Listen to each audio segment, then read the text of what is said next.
Hi everyone! Welcome to Playful Cousins World.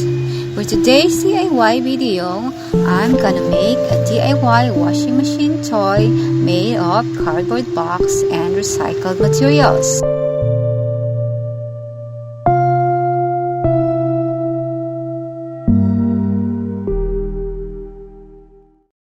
So for this DIY toy, we're gonna need a cardboard box.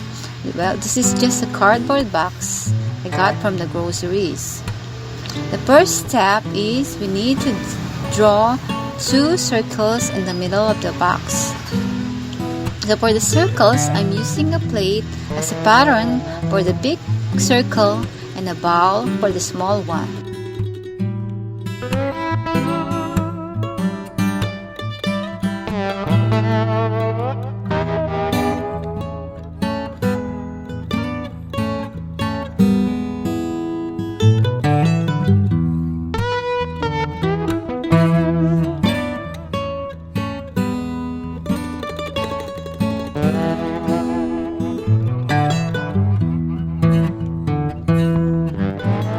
After creating the lines, we need to carefully cut the lines or the parts.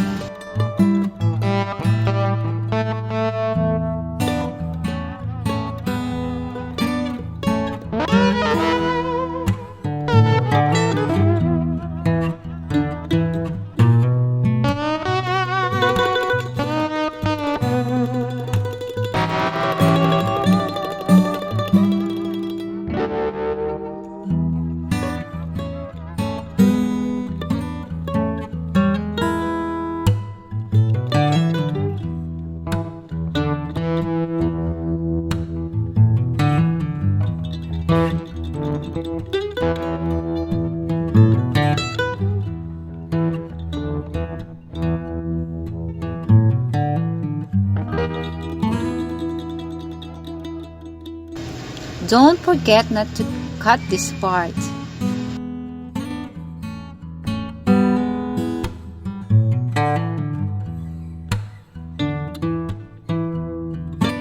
The result would look like this.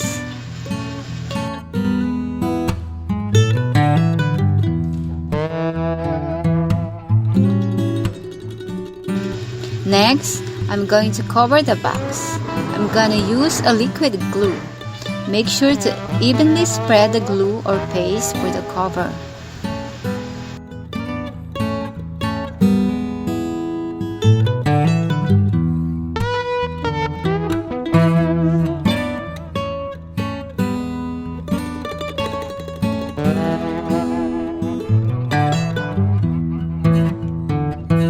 So I'm gonna use a light purple colored paper because this is the only available colored papers that I have now.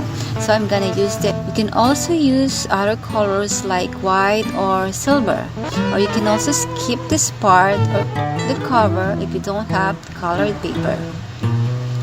Next, I'm gonna use a clear plastic sheet to cover the middle hole.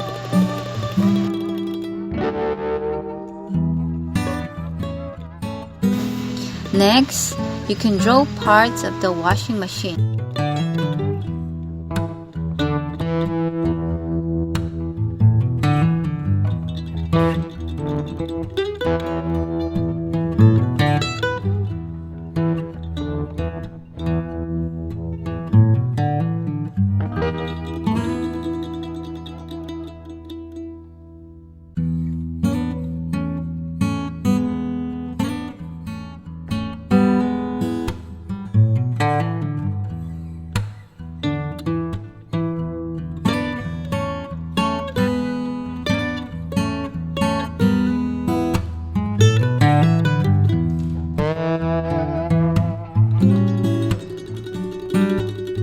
For the control knob of the washing machine, I use a pot replacement knob.